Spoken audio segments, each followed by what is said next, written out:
नमस्कार। आज हम जिनकी जिंदगी और सोच की गहराइयों में उतर रहे हैं वो है मोहनदास करमचंद गांधी, जिन्हें दुनिया महात्मा गांधी के नाम से जानती है। हाँ, बिल्कुल। और हमारी ये जो बातचीत है ये विकिपीडिया लेख के कुछ हिस्सों पर आधारित है, तो कोशिश ये रहेगी कि इस जानकारी के आधार पर गांधी जी की जिंदगी के जो अहम पड़ाव हैं उनको समझें। सही, मतलब कैसे वो एक वकील से पूरी दुनिया के लिए अहिंसा के प्रतीक बन गए।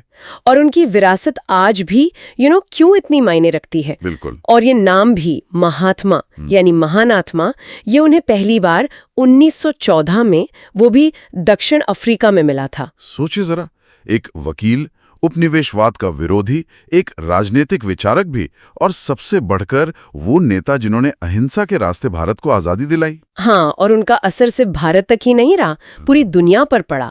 तभी तो उन्हें इतने प्यार और सम्मान से बापू और राष्ट्रपिता भी कहा गया। ठीक है, तो चलिए शुरू करते हैं इसे परत दर परत समझना, एकदम शुरुआत से, उनके बिल्कुल शुरुआती दिनों से। जी, उनका जन्म हुआ था 2 अक्टूबर 1869 को गुजरात के पोरबंदर में एक हिंदू मोद बनिया परिवार में।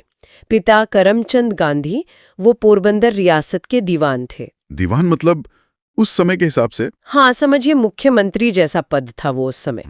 और माँ पुतली बाई वो बहुत ही धार्मिक महिला थी, प्रणामी वैष्णव संप्रदाय को मानती थी। हाँ, मैंने भी पढ़ा है कि बचपन में उन पर वो श्रवण कुमार और राजा हरिश्चंद्र की कहानियों का बड़ा गहरा असर पड़ा था।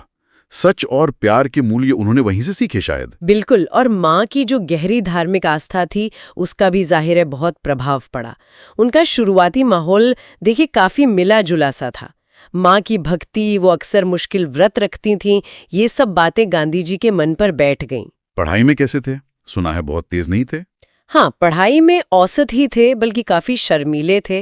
राजकोट में पढ़े, फिर भावनगर में, लेकिन कॉलेज उन्होंने बीच में ही छोड़ दिया था। और फिर सिर्फ 13 साल की उम्र में शादी हो गई, 14 साल की कस्तूरबाई से। हाँ, उस जमाने के रिवाज के मुताबिक एक तयशुदा बाल विवाह था वो। हाँ, गांधी जी ने बाद में इस पे लिखा भी है अपनी आत्मकथा में, सत्य के प्रयोग में। उन्हें अफसोस था कि उस कच्ची उम्र में उनमें अपनी पत्नी के प्रति तीव्र वासना थी। और पिता की मृत्यु भी उनके लिए एक बड़ा झटका और एक तरह की सीख भी थी। कहते हैं जिस वक्त उनके पिता ने आखिरी सांस ली, गांधी जी उनके पास नहीं थे, अपनी पत्नी के साथ थे।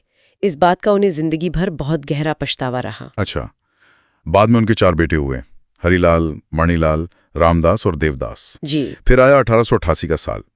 18 की उम्र में वो कानून पढ़ने लंदन गए। ये 3 साल तो उनके लिए बहुत बड़े बदलाव वाले साबित हुए होंगे। हाँ, बिल्कुल। लंदन जाने से पहले उन्होंने माँ को वचन